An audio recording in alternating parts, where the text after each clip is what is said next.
Okay, people, it's time to get started.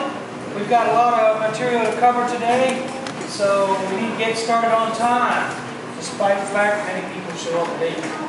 So, what are we going to do? First, I need to show you the improved copy program. I was trying to write it for you in the last hour last week and had a little trouble. Here's the debug version. Works pretty simply in C language. It says it's updated. I just added these two lines to force data to the disk if possible at the end of the copy. So you can download this program and try it out. It's got a .txt just so we can view it. When you compile it, you have to rename it back to the copy.c. Okay, so that's it for the C language. I hope you learned from our experience last week that C has a lot of details that make it hard to see the algorithm. So, we're going to work in Python today. Python is easier, especially for error handling and strings, which are two things we need for today's exercise. But, like I said last week, I didn't get the copy program working well. I have used a getC and putC, which is quite slow. This one uses the proper fread and fwrite and works well. This is portable code. Okay, I said we're going to use Python today. So, here's the Python version of the same program. At the top is some license information. But the main code, you can already see, is shorter and easier to read. Let's go over it briefly. We import some required modules. We make sure they have two file names on the command line. Right? Then we set the buffer size that we're going to use. We're going to use a 64 kilobyte buffer. We set our byte count of input to 0. Then we attempt to open the input file, read binary. If it doesn't work, we print Y and we quit. Then we open the output file for write binary. If we can't open it, we print the message, we close the input file, it was okay, and we exit the program. If we get to this line, both files are open. So we set our error flag to false. And we start the loop. The loop is going to read, write, read, write, read, write. And we're going to try that code right here. This is going to read up to my buffer size. If it got any data, it's going to add that count to our input count. It's going to write that data, and then it's going to try to read some more data. And this will keep looping, loop, loop, loop, loop, loop, until finally there's going to be, the length of buffer will be 0. At that point, there's no more input data. So we will flush anything in the system buffers, just like you would in a C program. And then we tell the operating system to run sync, which should get it all the way to the disk if possible. This code, I don't have any error checking inside there, but I put the whole thing inside this try except block. If there was any error in here, it will raise an exception. And then we'll print the exception and we'll set the error flag to true. By default, the error flag is false. If everything's okay, then we jump out to here and the error flag is still false. Either way, we close the files. If there's no errors, we print the message that we copied how many bytes, and we exit the program with 0. 0 means success or good. If there were errors, then we fall through and we exit with return code 1 to say we had problems. This is a binary copy program. I tested it on a DVD. It can do many gigabytes. No problem.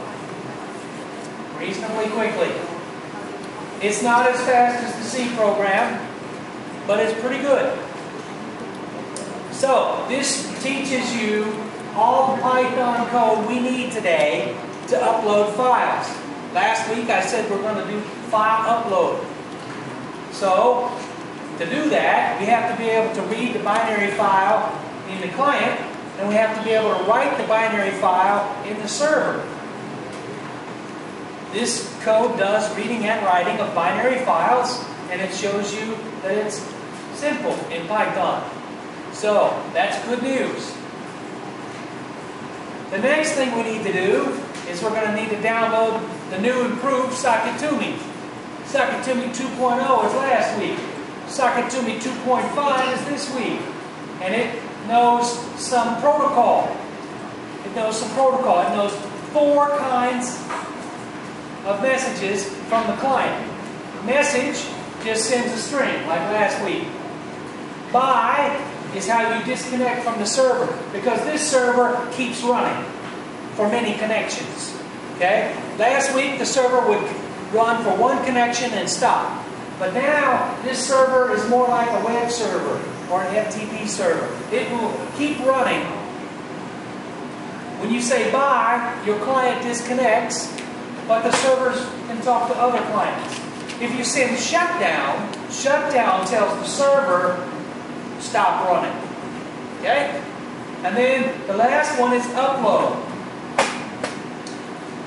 The protocol for upload is finished, but the actual sending of the file is not finished, and that's what we'll do in class today.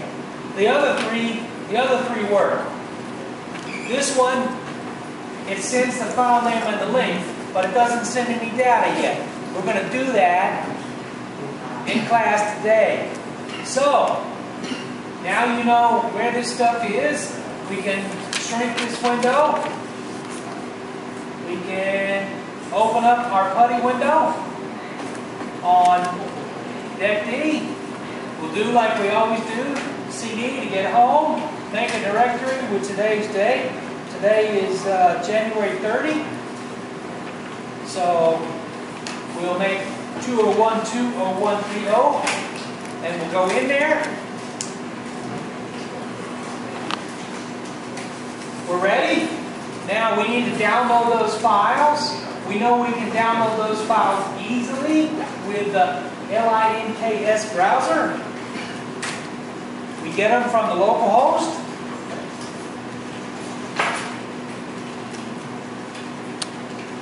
Whoops, I got to spell my name correctly. There we go. Then use the space bar to get down to the good stuff. Then the arrow key. We need copy.py, so hit D for download. We need Sakatumi 2.5, hit D for download. And then QY.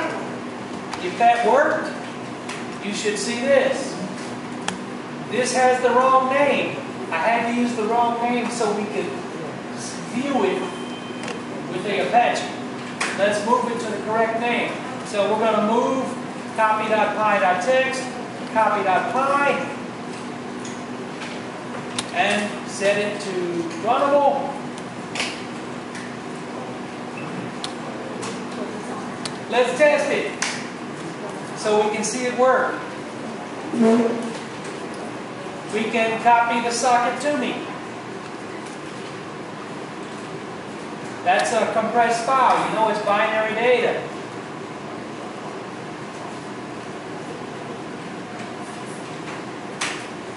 So we copied 17792, which is correct, from Sakatumi to Let's do a listing. They look the same size, but maybe the data's different. We can use diff to verify. Diff, the original, and the new one. If we get no output, they're the same. No output, they're the same. So the copy program works. We don't need ha anymore. Okay. How we doing? Copy.py works for you? Yes, no?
Okay, there are the steps.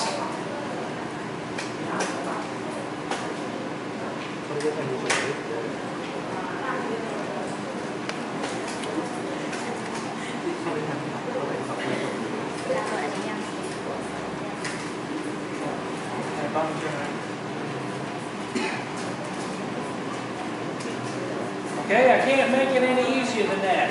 That's step by step what you got to do. This will verify.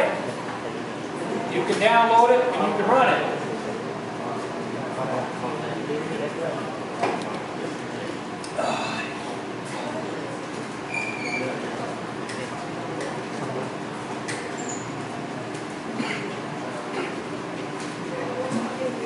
You're not talking to me, so I'm worried that it's not working.